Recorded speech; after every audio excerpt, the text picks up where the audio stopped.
candid conversations, unfiltered opinions, and humor with AVAG Beck's podcast.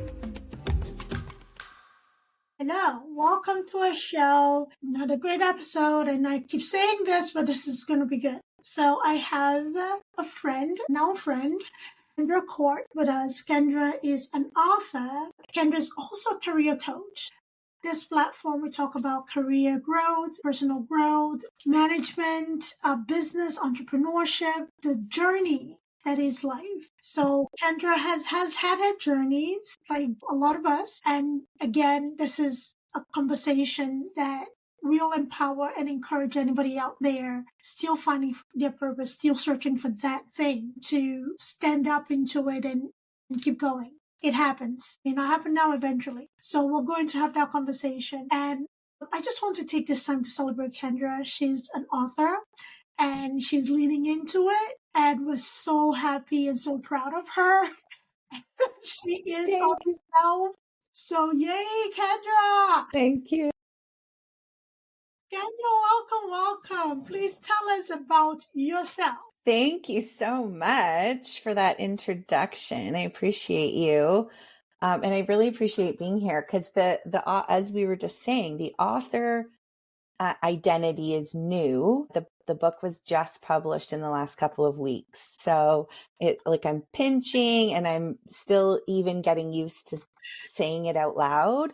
So yeah, I'm leaning into that identity, that title, but I am a career coach, sort of first and foremost. I help people navigate their careers, whether it's toxic work environments or bad boss. More recently, I've been focused on career change. So helping people make really powerful pivots and really intentional career change so that they're really more authentically aligned with who they are. I think before the show started, you and I were talking about how we often fall into careers that feel safe or feel like society is deemed those certain professions worthy and acceptable. So we follow those paths that are more traditional. And if that's not who we are, there's going to be a misalignment, and it's going to feel really incongruent at a certain point. And so my work right now is helping these mid-career professionals make pivots and make these career changes to be more aligned with who they are versus succumbing to the influence of society and doing the thing that isn't really their thing. So let's talk about that pivot, because it is not an easy thing to do.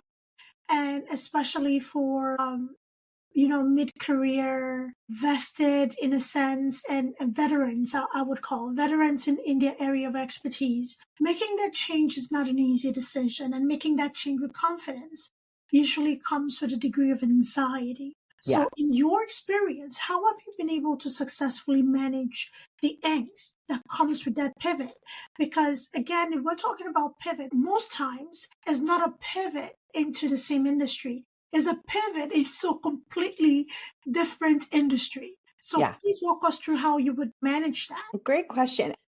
To your point, our internal blockers often keep us stuck, right? So whether it comes in the form of self-doubt or imposter syndrome or perfectionism or, frustration, fear, the internal blockers, the inner critic often keeps us stuck. Making a pivot, making a complete career change to a new industry or a new role or a new type of work can be really scary, right? Fear of the unknown, fear of failure. God forbid, as humans, we fail. So there's often that inner noise that keeps us stuck in things longer than we should. We know it's run its course for us, but we often stay stuck in it out of self-doubt or fear. And so to your point about having the confidence, number one, I get people to get quiet. That's going to sound a little bit airy-fairy, but I think really that inner wisdom is where we start, and getting quiet, really acknowledging what is inside you, what's your gut saying, what does your heart say, often we know something's not right for us. We have that inner knowing. Whether we logically want to believe it or not is a different story, but we often know in our heart of hearts if something's not right. Getting the confidence to make the change comes from identifying where your transferable skills are and how you can confidently make the pivot using what you already have, right? I mean, so many of the skills that we develop can be parlayed into something else, right? Like your leadership skills, your troubleshooting skills, your people skills, those aren't specific to an industry or a particular niche. Those can be parlayed into anything. So when you have that inner knowing combined with the practicality of what skills can I transfer into the thing, I think the confidence comes with that. Trusting yourself and then having a practical application. Does that make No, sense? it makes perfect sense. I think that is where people sometimes feel, get themselves stuck. While you were talking about parlaying a skill into other career, a colleague of mine came to mind. Great professor. She's done this for years and years and years. However, it's kind of like that seeing the forest through the trees analogy. She knows she has a skill. She's used the skill in different areas before. However, there's a degree of uncertainty, which most times is tied to security. Security in funds, a paycheck, or something. And also the understanding that in parlaying, it will require a period of not having that comfortable golden handcuff of a salary, right? So how do we navigate that? Yeah, that is a really great question, because I think to this external, so there's the internal noise, which is all of our inner critic crap, right, that we have. And then there's this external noise, which are the expectations from family, the obligations of the mortgage, the financial responsibilities that we have. And so then we're really feeling stuck, because if we're making a good salary, and we have to maybe start at the bottom if we're pivoting, or we have to take something a bit less than, right, in terms of salary to build our way up. So one of the things that I do in my coaching practice is when someone's about to make the leap, we actually plan out 3, 6, 12 months, and we actually look, practically speaking, at the budget. So where can you cut costs for the next 6 months? Do you need all those subscriptions? Do you need all of the auto renewals? Do you need a Starbucks every day? Can you make coffee at home? Is there room in the household budget to save a little bit for the rainy day, which is coming? Perhaps what's going to make you feel confident, make you feel comfortable making the pivot is knowing that you have a bit of a slush fund, or you know that you've got a little bit in savings. I never suggest to my clients that they quit tomorrow, because that would be pretty rash and a bit of a knee-jerk reaction. Irresponsible too. Right. Especially if you've got a family, if you've got a mortgage, if you've got responsibilities. But how do we look at the budget and make room for it?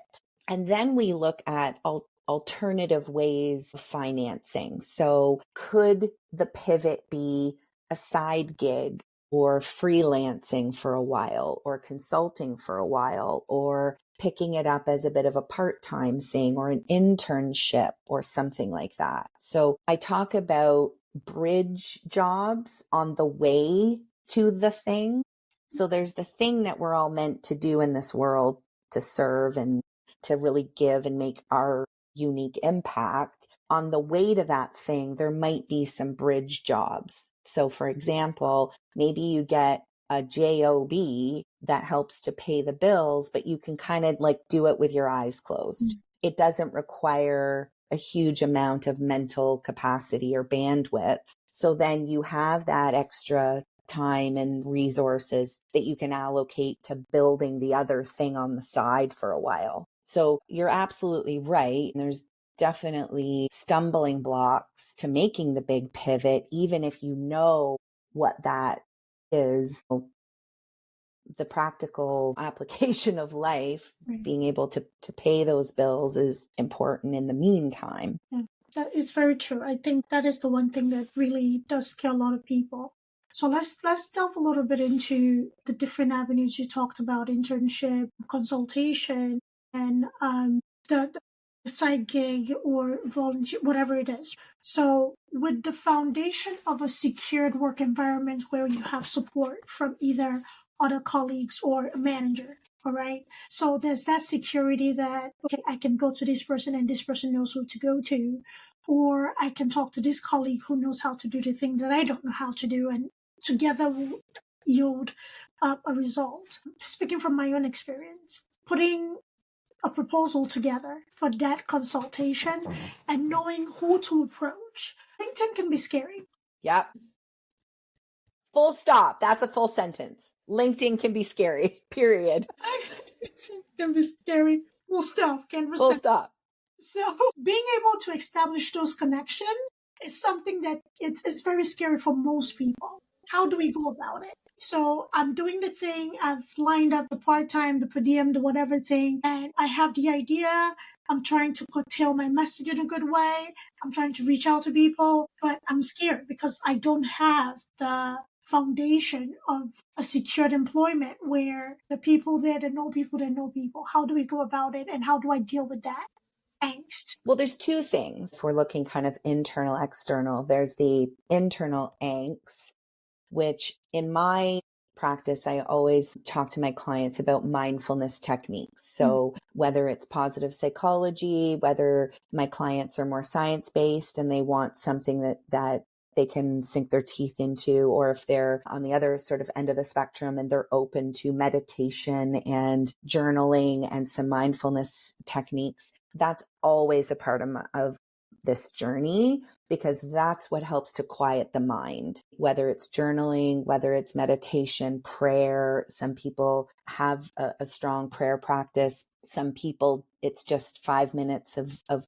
breathing and visualization, but there has to be some kind of mindset work going on, or in my opinion, just not going to be as successful. So that's the first kind of bucket, is some kind of a mindfulness practice, some kind of a mindset practice, which is going to help with what you're talking about, the angst and the confusion and the uncertainty. And then the practical part of that is anchoring yourself in your own story, right? Your own brand, your own brilliance.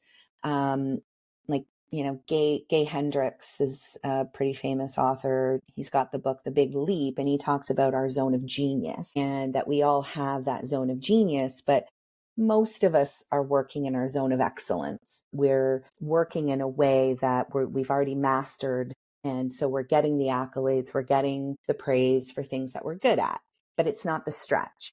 In my language, it's not the thing you're meant to do. And so the practical application is getting really comfortable with your brilliance and knowing your uniqueness. So how do you differentiate yourself? Because you're right, LinkedIn's scary. It's really noisy out there. How do you differentiate yourself? Well, you've got to come to what that is for you in terms of, your unique gifts, your combination of talents and personality. That's what makes you unique. And then how do you speak to that? A lot of people talk about personal brand, the languaging around that. And I think we all have something that differentiates us. None of us are the same. We all have a unique iris and ear shape and fingerprint and tongue print.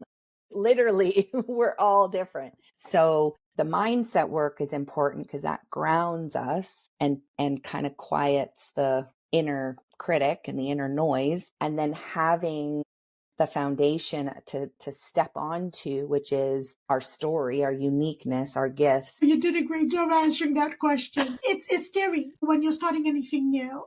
Yeah. I remember starting this podcast and even stepping out, talking about stepping out in your genius. It gets to a point when you're operating in your space of excellence, it gets tiring. For me personally, it's like, okay, what else is there? This cannot be it. So it doesn't matter how, do it when you're scared. Do it scared. Yeah. That's it. Do it scared. You'll be surprised how many people will be drawn to you. Yes, I mentioned earlier, I'm a nurse, nursing professor, and I've always, had a thing for technology, how things work, research, how to make things better. However, when you think about nursing, you're thinking about the direct care, the hospital type stuff, medication and all that stuff. But getting to know the field of nursing, I was really captivated by expanding, and that scared me. So when I went to get my master's, it was in informatics, and I started a technology, and that scared me. Okay, I'm not just talking about healthcare. I'm talking about technology and how it affects healthcare. And you need a village, and your village doesn't have to consist of 10 people. 2 people is enough, and it's not your family members. No, to be on that point, I mean, you may actually, when you're stepping into this scary zone, you may actually have to reevaluate some of those relationships. I certainly did. Like those energy vampires that are like sucking you dry. That's not helping. You need the village of support. You need your people who are cheering you on. And it may look different than you thought. It may not be the people that are quote unquote closest to you. They may not be the people that are going to be the wind beneath your wings, right? And that's okay. That's okay. It's actually normal. Some family members want you to do the thing and have to prove and show them, and that's okay. You have to have this insatiable. So I've read this book time and time again. It's the Napoleon Hill book. You have to have this insatiable, almost a glutton for punishment, for success. Yeah. Make this thing a thing. You have to chase it in a way that is like, is plan A or plan A, no plan B. It has to work or it must work. That's it. So it's very important that you made those points about jumping into it and going for it. So let's talk about old dogs and new tricks. Still going back to, the veteran corporate mindset and a traditional mindset. So I mentioned earlier, like in the Nigerian culture, we are big on education. We're big on those safe careers. The doctors, the lawyers, the accountants, the engineers, the prestige that goes with those careers, and also the financial benefit and the safety that comes with those careers. What are your tools with working with somebody who not only has the societal ideation of maybe their calling is not part of those safe careers, but also cultural aspect of things that is deeper than just what society thinks is safe? Absolutely. And I think I fought against that. I was telling you, I mean, it's been 2 decades that I've been in corporate and various industries, because I was following more traditional career paths, thinking I've got to measure up. And I mean, I spent many years being disillusioned by the career path that I was on because it didn't feel right to me. And I think if people are honest with themselves, listen, we need lawyers, right? We need engineers, we need accountants, we need doctors. But if that's not you, like if that doesn't feel aligned for you, then that's not your calling. That's not what you're meant to do. And so I think this work that I'm doing is really for people that are seeking and who are questioning and who are asking the question, is this it? Like you said, this cannot be it, right? This cannot be all there is. And so the work that I'm doing to inspire and empower people to make the big pivots or the big career changes, it's not for everyone. I think it's really for people that are asking, is there more? Like, I'm capable of more. I know I'm made for more in terms of impact. I just don't know how to get there. And if you're working in a space where you're feeling bored, or if you're feeling like you're not challenged, or you're not able to live up to your potential, like there's that concept of living up to our potential, what we're truly capable of. And I think there are a lot of folks that are seeking and questioning, and that's really who I work with. I'm not about to try and convince somebody that they're in the wrong profession if they don't feel it. Do you, boo, if it's working. I only resonate with people who are feeling misaligned, who are feeling incongruent. And so the cultural piece, I think, is tricky because there is so much stigma in certain cultures with certain professions. You're viewed less than. You know, you're not as successful as Bob because look, Bob's doing the thing over here. He's the doctor, he's the lawyer. And so there is a lot of stigma, but you know, you can only lead a horse to water or whatever that saying is. I don't try and convince people that they're in the wrong profession. It's only if they're feeling that misalignment or they're feeling that incongruence that the work I do works or will resonate, especially when there's that cultural piece that's influencing the decision. So, I mean, I certainly have worked with a couple of women in particular that I can think of that are South Asian and had big tech careers. And both of these women that I'm thinking of right off the top of my head went into tech as South Asian women because that was acceptable and it was revered and that's what was expected. So there was a certain level of responsibility and obligation, and they burnt out, and not burnt out because they didn't work, like that they didn't know what they were doing, or, you know, they were working hard but there was really that sense of incongruence and kind of beating your head against a wall. And whereas when you're aligned with who you are and you're in a role that juices you, right? You're not going to burn out. You could work an 80-hour work week. If you're doing something that energizes you and juices you and you feel like you're making an impact, you feel like you're making a difference, right? You could work an 80-hour work week and not burn out.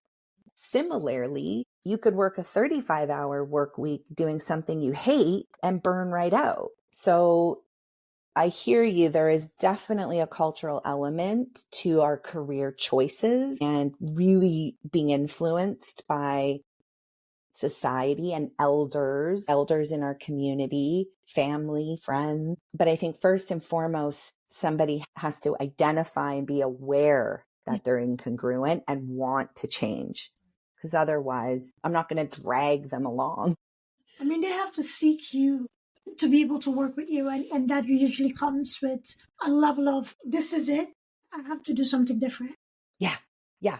Like enough's like these women in particular that I'm thinking of, they got to that place of burnout and it was like, well, enough's enough. I literally cannot do this anymore. Like I can't go in on Monday. I just can't. So something has to change when you get to a breaking point. I mean, my hope is always that people seek me out before they get to a breaking point so that we have some time to make the plan. Because if you get to a breaking point, and so then we're in a position where we're making different decisions. Whereas if people come to me when they have the whisper, like, something's not right. This isn't the right fit. I'm not feeling like this career is serving me anymore. That's a better time to seek career coaching or to seek help in any capacity. Much better than if you're ready to go rage quit or tell your boss to F off. I really recommend not doing that. Why not? You only live once. Go ahead.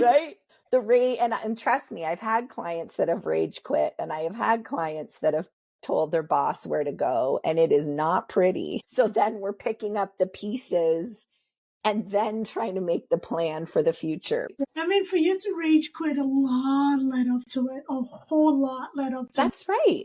At the end of the day, it's what you're willing to sacrifice. It's not advisable. Don't do it. But I love burning a good bridge. But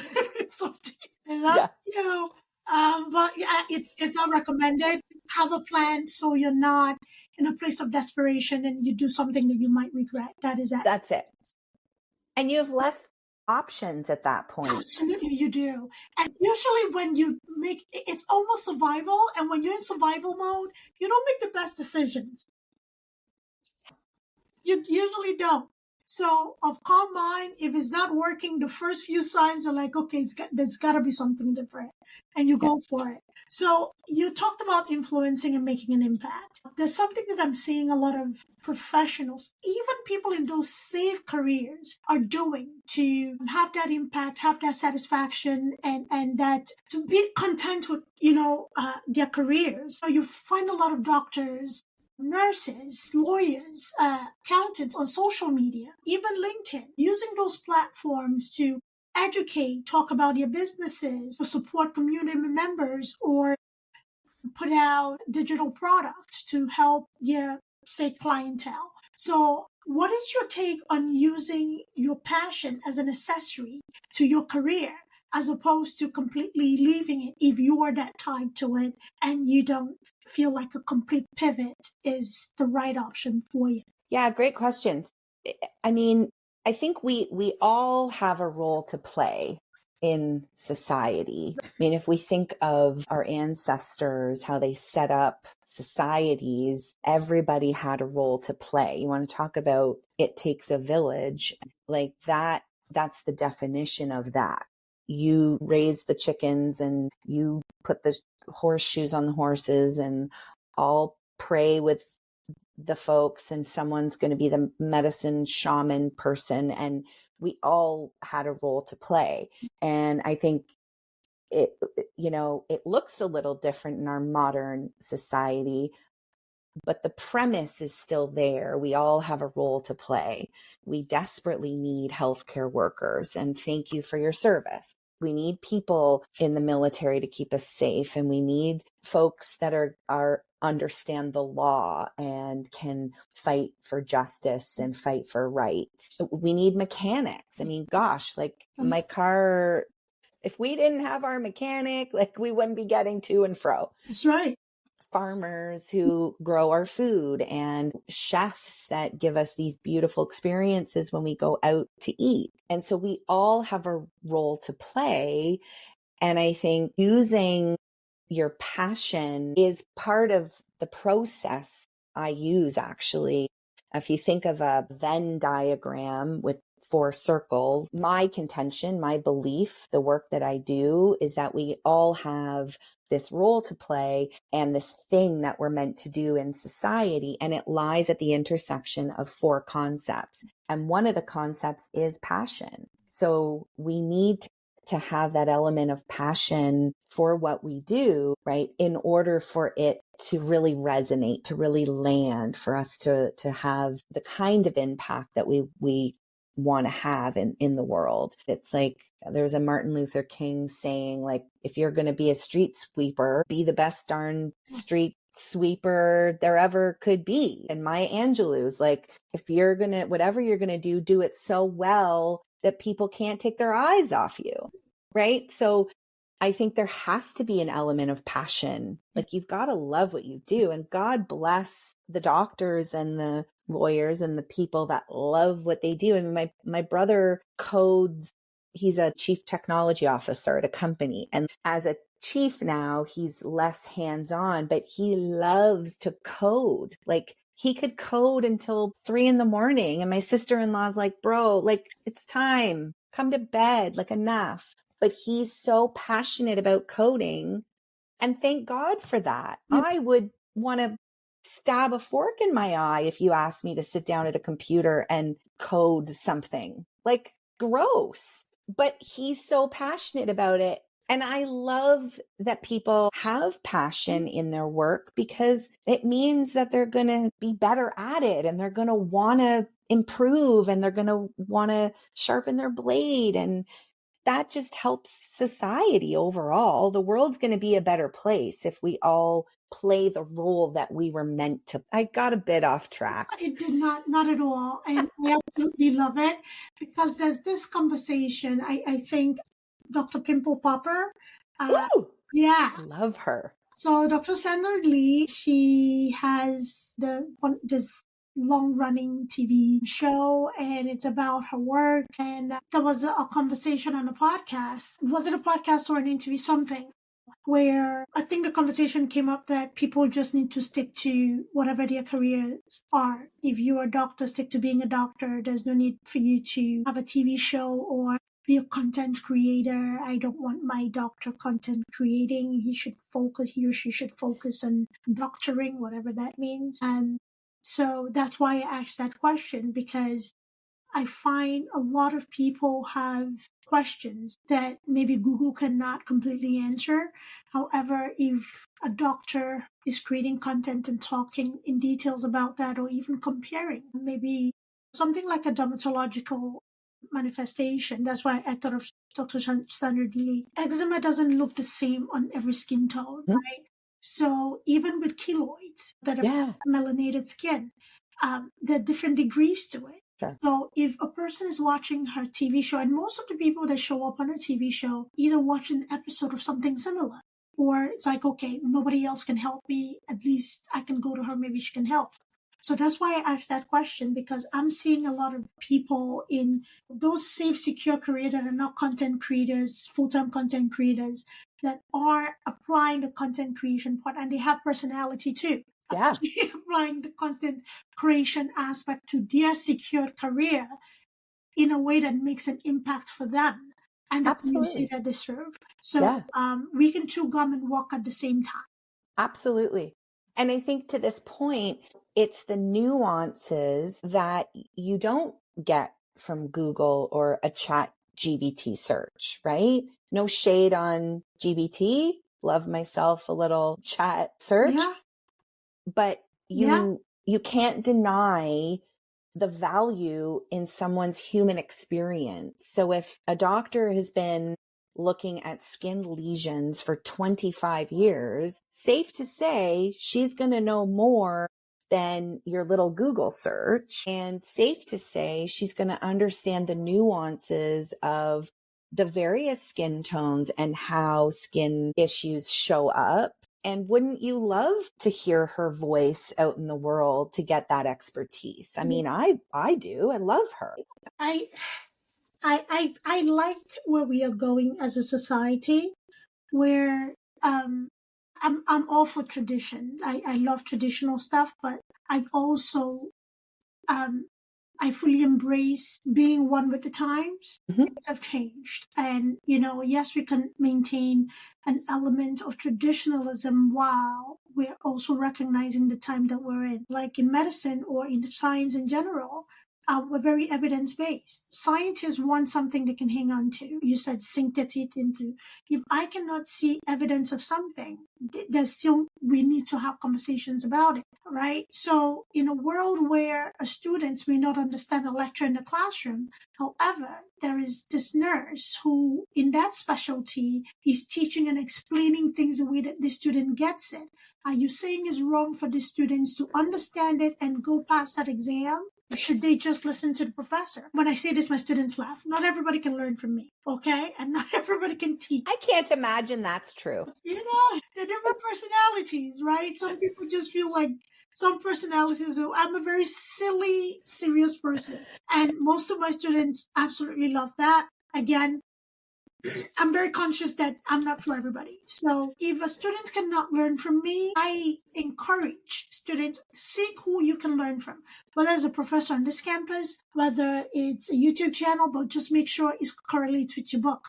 So I think in the age of social media, in the age of the World Wide Web, we owe ourselves the responsibility to use it wisely and to use it well, to use it to our benefit, to use it to be our absolute best and also the best for others. So I'm not of the belief that if you have this career, stick to that. We don't want to see you. Don't show up on the internet. Don't go on interviews. Don't have a TED talk.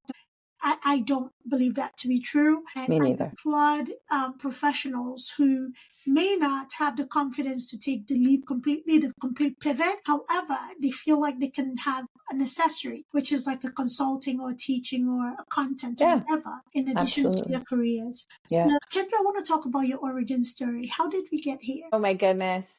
Well, the Coles Notes version is when I graduated with my undergrad degree 25 years ago.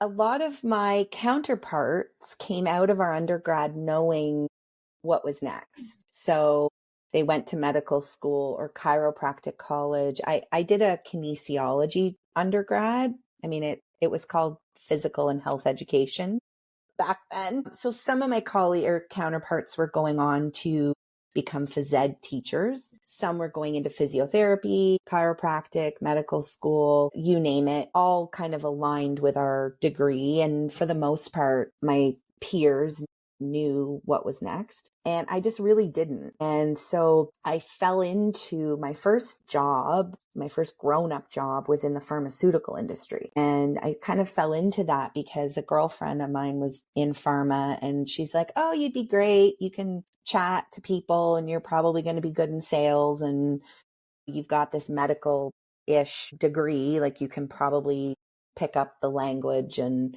so on.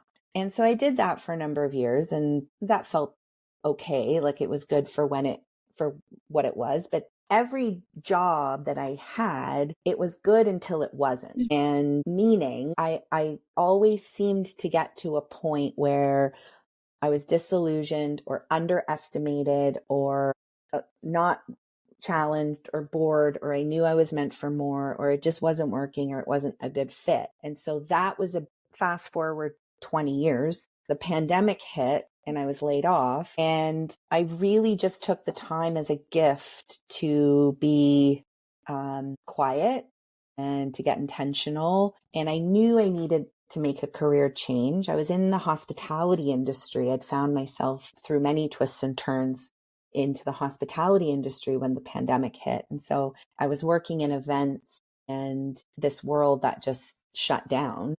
And so I had the gift of time to be reflective and really introspective about what I wanted and what I wanted this kind of back half of my career to look like. And that's I kind of went down this rabbit hole of self-development and discovery and did some research because I had done an MBA by that point. And so I used some of my MBA research on change management, and change theory. And really that's where the book started, was out of those internal conversations that I was having. How do I make an intentional change? How do I use a framework? Because I actually want it to stick. How do I get aligned with my true self, my authentic self, and do something that feels like it has longevity and feels like I'm really going to make the impact or make a difference? How do I play the role that I was meant to play?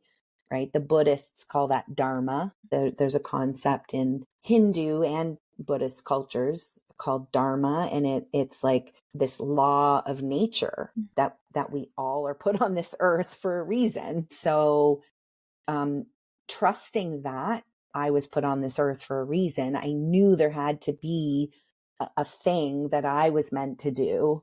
And so it was the pandemic, it was the self-discovery, it was that introspection that led me here. So I really made a pivot into coaching and then writing the book. So 5 years later, I think I started the book in late 2020. So it's taken a few years to get it out into the world.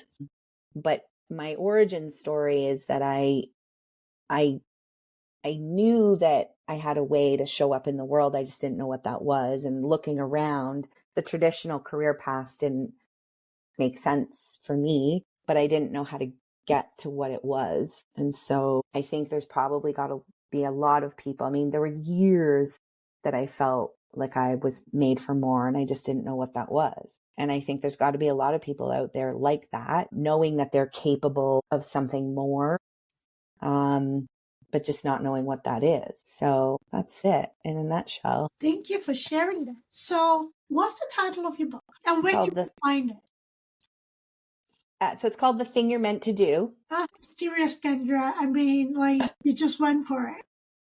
Just went for it, girl. I just and actually, you talk about the inner critic. Like I had a panic last week because the first 10 copies of the book, bless all of my friends and family, the first 10, like you see them ticking away, like the book sales, and you're like, oh my God, And then I saw the names of like who was buying the book, and I was like, shit, like, are they going to think like, oh my God. And then I'm like, darn it, should I have opened up that much? Should I have been that vulnerable? Should I have like made that joke? Because I'm very casual. I'm not a writer per se. You are. Lean into it. We talked about this before this call. I need you to be my mindset coach. But yeah, so it's called The Thing You're Meant to Do, a guide to finding fulfillment and reaching your career potential. And you can find it on Amazon. It's for sale on my website, which is kendracourt.com. And it has an accompanying workbook as well. So there is a practical, some people will just be able to read the book and kind of DIY their career change. There is a workbook that's downloadable that can accompany it. And it's just exercises to keep you on track, right? Kind of hold you accountable to the change. And then I do offer a free, what I call a career clarity call. So folks can book those and have an hour with me, and we discuss what's not working and what is working, and then come up with a game plan. So happy for you. So Thank you. The book is on Amazon. What we're going to do is that we're going to put a link to Kendra's website, and also I'll find the book and we'll put the link in the show notes. So you can click into it and go right ahead. Check it out, purchase it. She's offering an hour free. Most coaches don't do that. So please, if you want career clarity, you're not sure, you think maybe, possibly, but I just know I'm not happy and satisfied here, why not reach out? Again, you cannot be forced. It has to be a compass that is just not pointing the direction that is satisfying. So please utilize that. And oh my goodness, this was such a great conversation. I like conversation. What are you worried about? Stop it. So Kendra, something that I like to ask, because I just want to juice everything out of you. I usually ask of my guests before we round off our conversation to please share a golden nugget or a few golden nuggets with the listeners. What would you like to leave people with after this conversation? That's beautiful. I think the biggest thing is listen to the whisper and don't wait. Life is too short. And I was working with a woman in her 60s not too long ago, and she was like, Kendra, I think I've missed my window. I've got enough money, like I can pack it in and I can just be on a beach somewhere. And I asked her if there would be deathbed regret, because there was still something that she needed to do in the world, right? Not just be a grandma and a mom. And it really inspired her, like that question about, it was a bit morbid, I guess, at the time to go there. But I was like, is there going to be deathbed regret for you that you didn't do this thing, that you did just kind of fade out? And so the thing I would leave your listeners with is don't wait. If a notion is coming to you, it's coming to you for a reason. I've never dreamed about being an astronaut, ever. My stepdad, he always dreamed about being an astronaut. Like it was just something that was like in his head all the time. Now he became a pilot, so he got up in the air and he was able to satisfy a part of that desire, a part of that yearning. But I think if it's coming to you as, I should be making cupcakes, I should be landscaping, I should be researching lizard eyeballs, like, I don't know, but if it's coming to you, it's coming to you for a reason. And I think listen to that. Whether you choose to blow up your life and really do something about it's another story. But I think listen to that inner wisdom, because that whisper it's coming to you for a reason. Yeah. Thank you for that. And you say morbid, I say necessary, because those deathbed regrets are heavy. I've had the blessing, and I'm very grateful to have shared many last minute experiences with people. And you don't want to get there and not feel like I've done all I wanted to do or desired to do, because that is not it's not an easy passage. So that's right. It's morbid. However, it is a necessary conversation. because we, out of being polite, live our lives in the shadows, in obscurity, because we don't want to be too much. Be too much. Yeah. Be too Right. much. You don't want to shine? Let them get a sunglasses. It's okay. I'm showing you my pillow right now. So my best friend, when I embarked on this journey of entrepreneurship, scared shitless, and she got me this pillow. I don't know if you can read it. To shine, remember the sun doesn't give a fuck if you're blind seal. That's right. Right? It's under my butt. Fingers up. The screen gave you a thumbs up after reading. Amazing. Oh my, that is so true. The sun does not care. It shines anyways. Yeah. I think the other thing that I, if I'm honest, Yes, really feared was resentment, like resenting myself for not like getting out of my own way and just, come on, girl, like just fucking do it. Like just do it. that's right. Right. And I think I was scared of being resentful or having that resentment. Yes, the regret, Yeah, you know, for sure, but also living with resentment that I succumbed or I you settled. Yeah, wow. But way to leave golden nuggets, Kendra. Shit. Well, you pulled that one out of me. You did that. You pulled that right out. You're letting me pull it out of you. I think everybody needs to hear this. And your journey is your journey. Do not compare yourself to other people. You just never know what people went through to get to where they are. They may not tell you the whole story. But again, just like Kendra said, that voice, I know the noise usually drowns it out, but if you can hear it as faint as possible, explore it, lean into it a little bit, and with good calculation, explore it. However that looks like volunteer, internship like Kendra mentioned, or even being a consultant of sort. You have a lot of skills. Even a chef has a lot of transferable skills. That's right. Outside of the kitchen. That's right. Oh my gosh, my bartender friends, like I say this all the time. If you want a good team member, find yourself a bartender for literally any project that you're working on. How tech doesn't matter. Bartenders, they can read the room, they can problem solve, they can multitask, they know how to diffuse situations. Like any of my bartender friends who I knew from hospitality would hire them in a minute on any team. It's funny you say that because my best nursing students are servers and bartenders. Yeah, 100%. They know how to hustle. They know how to grind. They're not afraid of hard work. They know how to problem solve. They know human behavior. They let off their backs. Oh my goodness, it's funny you said that and it makes so much sense. Totally. Yeah. Transferable skills. And at first glance, someone might say, oh, a bartender? Like, why would I? And then if you think about the skills that they utilize on a daily basis. High stress environment too. High stress, multitask. They've got to diffuse situations. They've got to be empathetic and listen. That makes so much sense. Thank you for that. That's a perspective. Hi. Okay, everyone, go hire yourself a bartender on your most corporate engagement.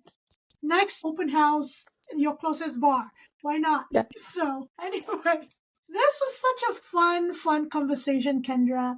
I'm going to say it again. I'm very happy for you. I'm very proud of you for leaning into using your expertise and making sure this book was, it cooked and simmered and marinated for as long as it needed to, for it to come out and be what it is. And I want to get myself a copy. I want you're an author, you're a writer, you're all the things. Thank you. It is you. Pinch yourself all you want. It is you. And you're doing big things and great things. And I'm so grateful you made time to be here to have this conversation with me today. So thank you. Thank you. Well, and to you as well. I mean, congratulations on your pivot. And I wish you all the best of luck. Thank you. It was so nice to meet you. Nice meeting you, Kendra. Okay. Thank you, everybody, for listening to us and coming on this fun ride. Hope you got something from it. I got plenty from it. And please click in, find Kendra, go to our website. If you're remotely close to feeling like there's more, please reach out to her. Grab a copy of that book and the workbook. You do your homework and you lean into your greatness, your genius. Take that leap. All right? Take the leap. Thank you, everybody. Take care of yourselves. Bye-bye. Thanks for tuning in to AVP podcast. If you enjoyed today's episode, don't forget to subscribe, rate, and leave us a review. It really helps us out. We'd love to hear your thoughts and continue the discussion. So join us on social media or drop us a message. Until next time, keep exploring, stay curious, and keep pushing the boundaries of your world.